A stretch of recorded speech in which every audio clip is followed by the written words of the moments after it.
Yo, what's good? We're back with another one. It's showtime.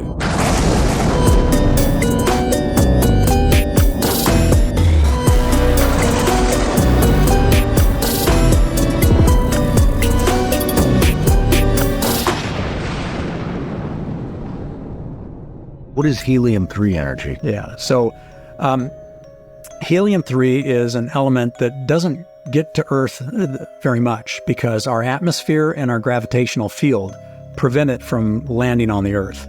So an ounce of helium-3 on the Earth is very, very expensive, and the business case doesn't really close. But on the Moon or on the asteroids, there's a ton of helium-3. And so to give you an example of what it means, if we were to mine the Moon for helium-3, we could, at the current level of electricity use in America, or not in America, in the globe, we could power the energy needs of the human race for thousands of years based on the helium-3 that's on the Moon right now. And and so the twist there is China is there on the Moon, on the far side of the Moon. We don't know what they're doing because we don't have infrastructure up there to even see what's going on. But we do know they're mining helium-3. And so we legitimately don't know what China is doing on the other side of the Moon. No, we don't. Mining the Moon seems like a terrible idea. The Moon ain't real, bro.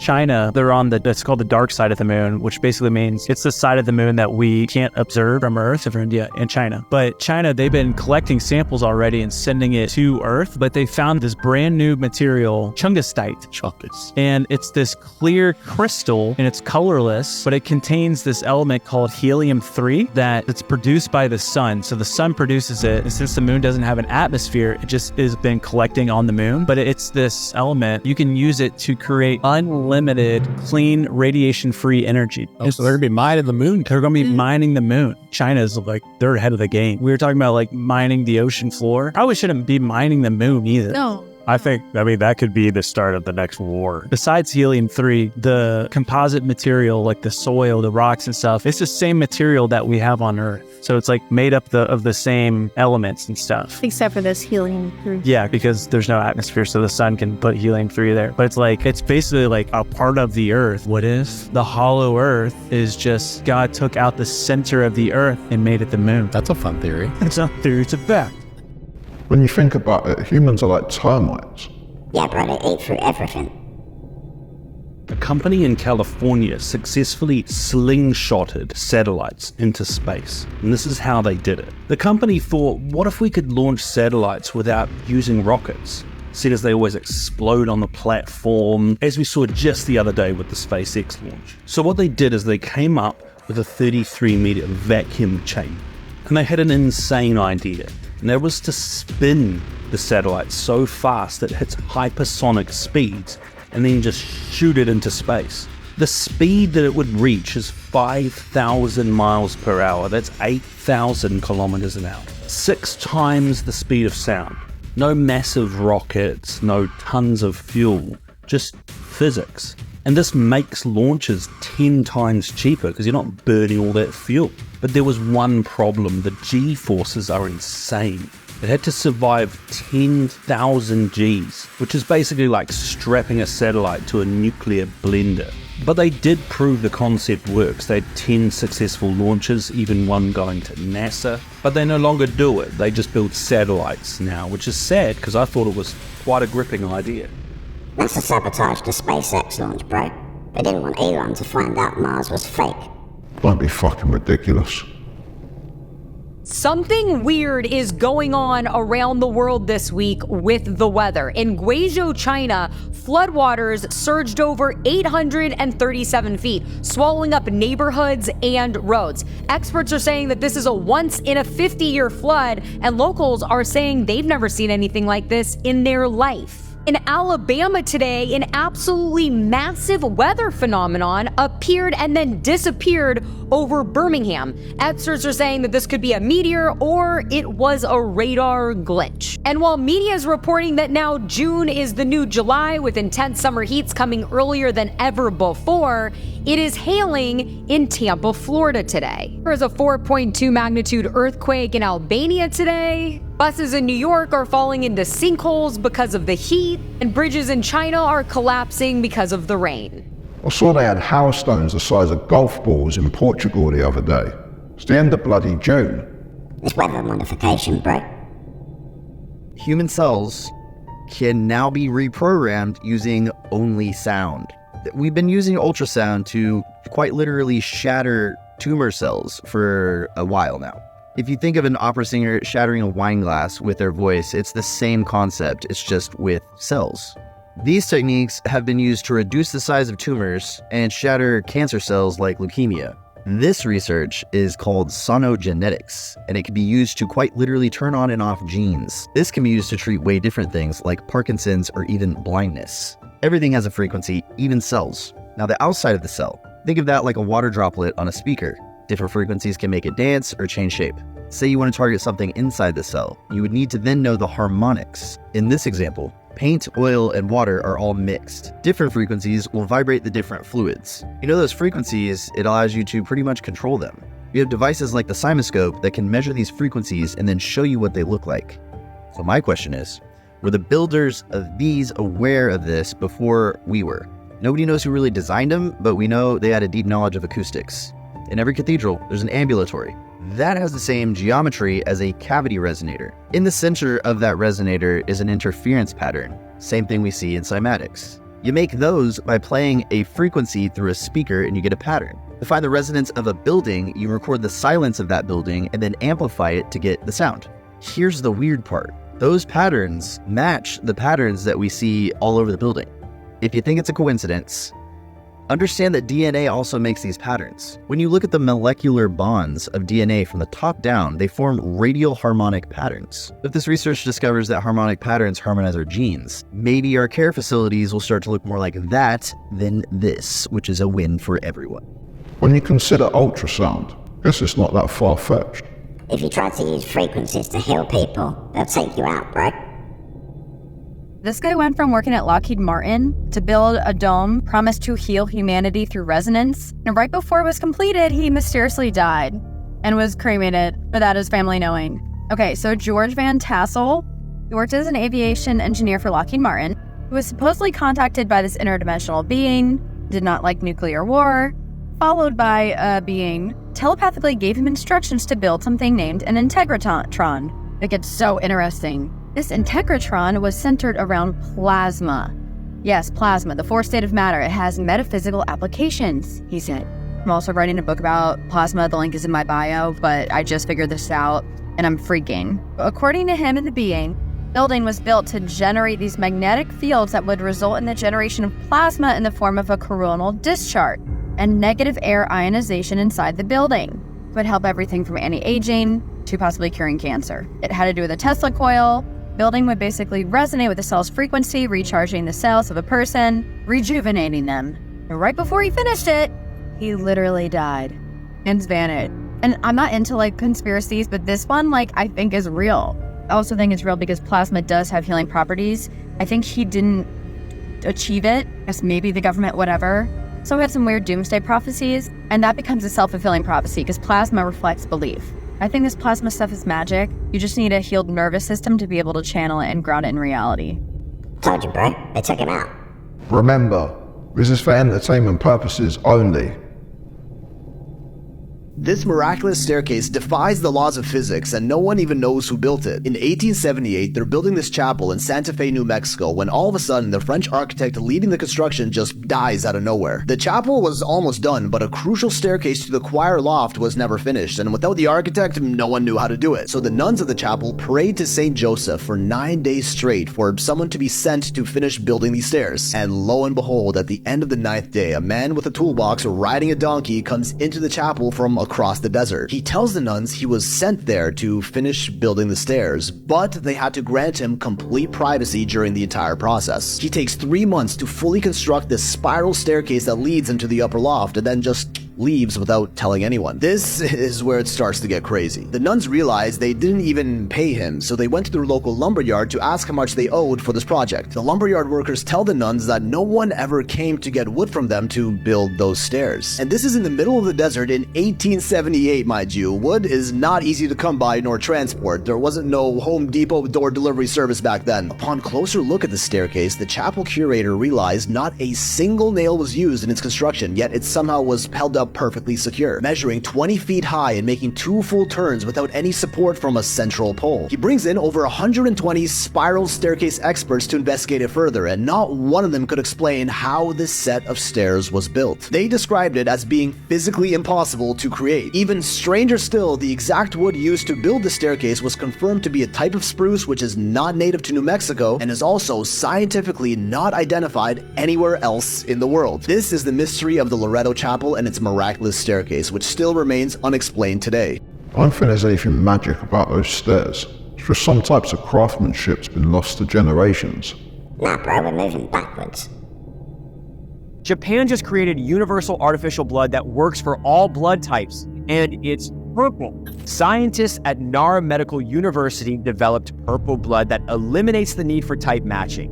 Whether you're A, B, or O, this artificial blood works on everyone instantly. Here's how they did it. They take hemoglobin from expired donated blood and wrap it in protective synthetic shells, creating virus-free, artificial red blood cells that are actually safer than real blood.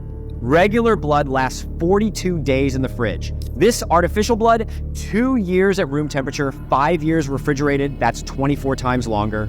Think about the impact. Paramedics could carry universal blood that doesn't need refrigeration and works on anyone. No more people dying because the wrong blood type wasn't available during emergencies. They're in phase 2 human trials right now, testing up to 400 milliliter doses on volunteers. Phase 1 proved it's completely safe with only mild side effects. Commercial availability is targeted for 2030. This solves blood shortages, eliminates infection risk, and ends mismatched transfusion deaths. Japan will be the first country with commercial artificial blood. Emergency rooms, ambulances, and military medics worldwide could have instant access to life-saving blood that never expires. We're looking at saving millions of lives globally. The fact that it's purple makes it even more futuristic. In 6 years, this could be flowing through emergency rooms everywhere. Would you infuse this artificial blood in your system to save your life? You put synthetic oil in an engine and it runs better. Fuck that bro, it's demonic.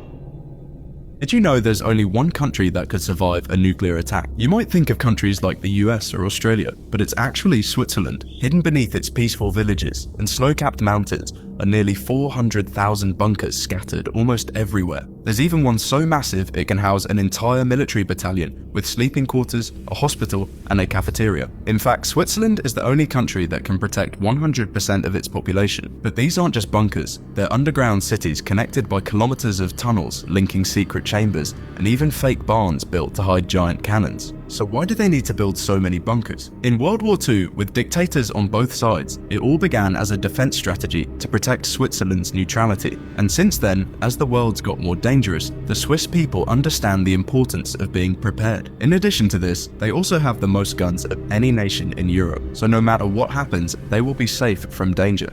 Let's move to Switzerland, bro. Well, fuck that, we'll be fine here. I have no respect for any single leader in the world today. I don't care what party they're from. I don't care what country they're the leader of. I don't have respect for any of them. If you nuke me, even though I'm dead, my submarines are going to nuke you and wipe you out. Yeah. This is childish behavior.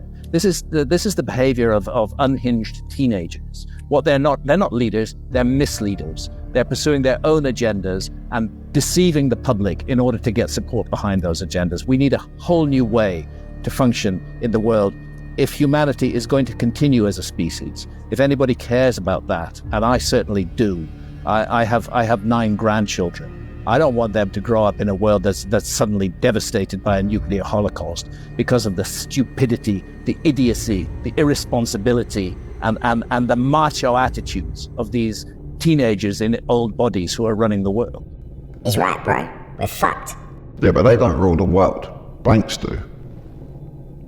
You look at the group of people who meet through the BIS, What's that? The BIS is the Bank of International Settlements, and it's the central bank of central banks. Where is that located? It's in Basel, Switzerland, and it has 63 of the most powerful central banks as its members, and the New York Fed and the Fed are both shareholders. They became shareholders in 1994. In one sentence, what's the purpose of the Bank of International Settlements? Okay, so there are two things you need to know about the Bank of International Settlements. I'm not sure my brain's big enough for this, but keep going. It is. Okay. It has sovereign immunity. What does that mean? It's above the law. It's its own country. Right. It's its own country. It has its own police force. And essentially, other than one of its staff being in a car accident or, minor things, no one has the legal authority to move against it. Okay, it has sovereign immunity. That's number one. Number two, it can move money and hold it on its on its balance sheet and manage money secretly. So if I want to, I'm grossly oversimplifying, if I want to steal $21 trillion from the U.S. government and park it on the balance sheet of the BIS, it can move it anywhere in the world and it can keep it on its balance sheet secretly. Why would there be an organization? But first of all, where does its power? Like, who empowered it to have sovereign immunity in the? It was created after World War I, and sort of collected its powers and got going in the 30s. And it was created in theory to manage the reparations of the German government. But if you read the real history, it was because the Bank of England and the central bankers wanted an entity that had sovereign immunity. They wanted to be able to move money secretly. So, for example, if you look at what happened during World War II and all the money that was moving back and forth between the Germans and Americans, if you want to understand power in this world, understanding how the Bank of International Settlements and the plumbing of the central banking system works is very, very important. That's why they've got bunkers, bro. Yeah, we need to do a deep dive episode on the Rothschilds. We here in Europe, we live in a democracy, right? Well, think again. For instance, here in the Netherlands, even though the entire parliament voted against participating in the CBDC, the central bank digital currency, the minister van Huffelen, this clown over here, went to the EU and Brussels and signed the agreement single-handedly, ignoring the will of both the parliament and the people. Why? Because she thinks it's important, and in her words, her opinion also counts. Also, the European Union put out a survey asking all European citizens what they think about the introduction of the CBDC. The responses were overwhelmingly negative. Everyone said, don't do it. So what do you think the EU did? Exactly, they ignored the will of the people.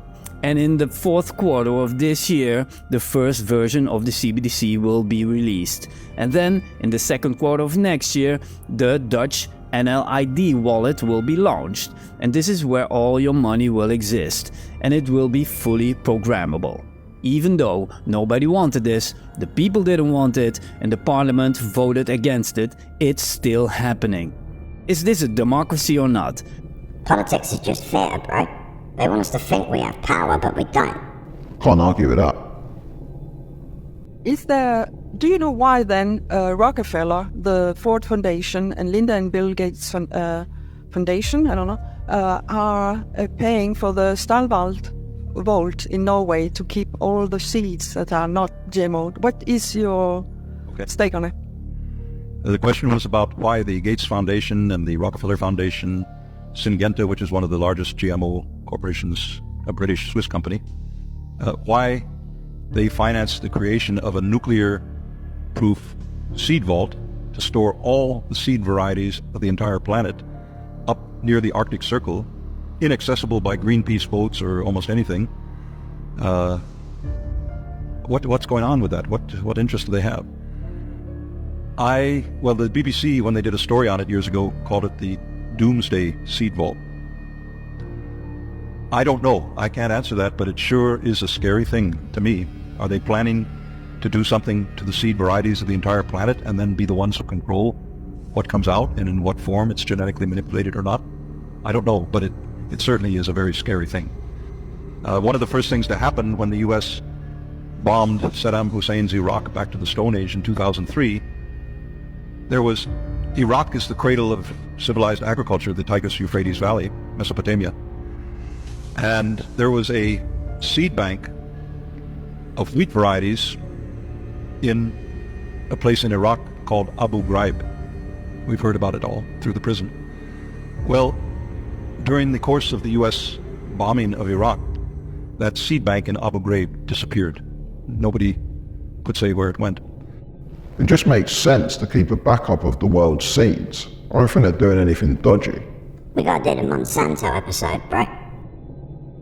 Robot company that's trying to develop stuff that regenerates itself with flesh. Oh, what? I think it's for war. It's attempting to create some sort of energy out of natural matter. And then the big conspiracy is like they're going to kill the enemy and then eat the enemy so they can keep walking and kill more of the enemy. So it's just zombies. Yeah, it's a literal company. Oh yeah, the energetic autonomous tactical robot EATR. Yeah, Eater. Who said it was intended to consume vegetation, not animals. One of the robot's inventors told. That's crazy. That is just like, but it's intended to eat plants. But what if it chooses to eat flesh? It's called Eater, dude. Also, why do robots need to eat? No, it's literally their energy source. Yeah. That's 100% real. That's crazy. I mean, that's the next evolution of it. Obviously, if labs can create lab-grown animals and stuff, that's just, it's fuel. It's like, they're not really animals. Yeah. It's not a big deal. But then it's like, what happens if it gets hungry? It gets locked in a house or something. I see that going real bad. Yeah, for real. Dude, your dog's in half when you get home from the grocery store.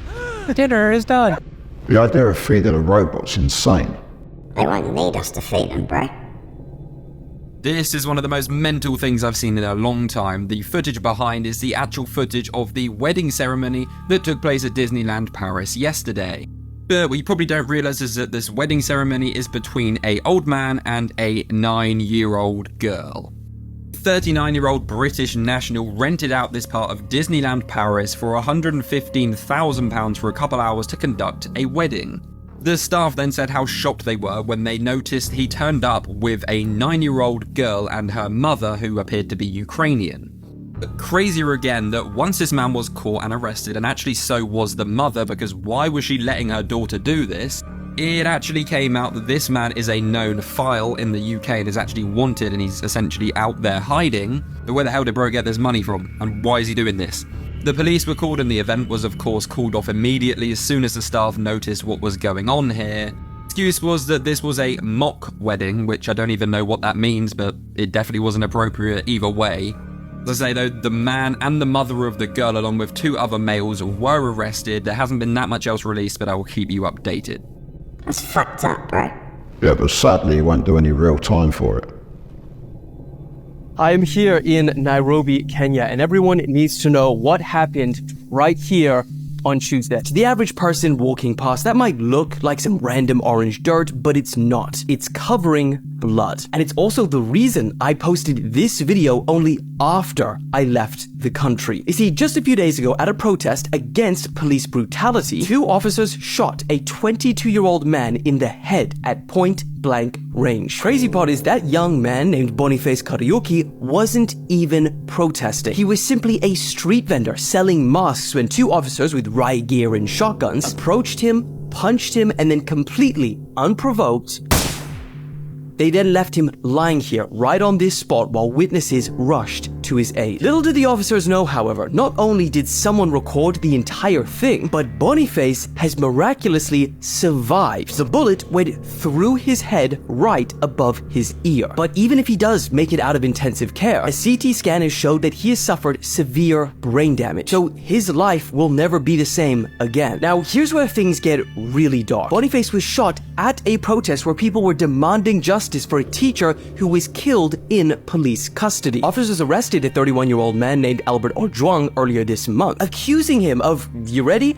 Insulting a police boss on social media. But instead of being released, just 2 days later, his wife and parents were informed that Albert was dead. Police initially claimed that it was saying that the victim hit his head on the wall multiple times until he passed away. But an autopsy later exposed the horrific truth. He was brutally beaten to death. And this goes way beyond police brutality. Kenyans are increasingly protesting the entire system in which corruption like this is allowed to take place. So, in just a couple of days' time on the 25th of June, what's being described as the mother of all protests is being organized. That's fucking crazy.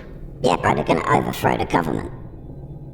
Yesterday, hundreds of thousands of people nationwide poured onto the streets of Kenya to protest against the Ruto government. But this was no normal protest. In preparation, police sealed off government buildings with barbed wire, they blocked off access roads to prevent them from being overrun, and the government ordered the ban of all television and radio stations from covering the demonstrations. They even reportedly started blocking apps like Telegram. And because this is a largely Gen Z-led movement, the things we saw yesterday were wild. One guy wrote a sign reading, "Dear Iran, just one missile in our state house, please." Another guy brought his dog so that he could protest too. They used slingshots, and there's even a picture going viral of a girl using a pole vault to go over the barbed wire. And what makes this protest so unique is that it was largely organized on social media using hashtags, and it had no backing amongst the main parties or trade unions. But here's the craziest part. The day before the protest, a coalition of foreign embassies issued a joint statement saying that they are concerned about the government's use of hired goons who are paid to infiltrate and disrupt peaceful protests so that the police have a justification to use force and shut things down. And yesterday, not only did the police use tear gas, water cannons, and batons, but also live ammunition. Amnesty Kenya reports that 16 people were killed, 400 injured, and 8 suffered gunshot wounds. Even CNN news reporters were on the scene wearing bulletproof vests and helmets, saying, "That's why we wear this. We wear the flak jacket because we have seen Kenyan security forces shooting unarmed peaceful protesters." And the people part of this Gen Z-led movement are saying these aren't just protests, it's a revolution. That's what we need here, bro. Yeah, we can't encourage that. We keep an eye on this. It's going to get worse before it gets better. CERN just powered up its biggest machine again, and things are getting weird. Reports are flying that this thing isn't just smashing particles, it's opening portals. And now, some of the people working there are openly claiming that entities have come out of those portals, and not all of them went back in. Yeah, listen to that again. People are now asking if this has anything to do with the government suddenly saying aliens are real, or that a group called the Anunnaki ancient sky gods are supposedly returning to Earth soon. And here's the part that's freaking people out. Have you noticed time feels broken lately? Like days are flying by or weeks vanishing in a blink and nobody feels grounded anymore? What if it's not just stress or screens? What if it's reality itself that's shifting? CERN's playing with the very fabric of time and space, and they've done it before. But this time people are watching. Stay alert. There's a lot we don't know about CERN, bro. But we'll have to save that for next time. Hold on, Ted, we got to do the giveaway. Leave a comment for a chance to win in our next episode. Let's do this, bro. Bang bang! Bad luck. Pick something from our website and we'll send it straight out. Look how dope these guys look, bro. Yeah, thanks to everyone buying the merch and all our channel members. Join the Discord, bro. It's free. And as always, thanks for watching. Remember to like, comment and subscribe. And we'll see you in the next one.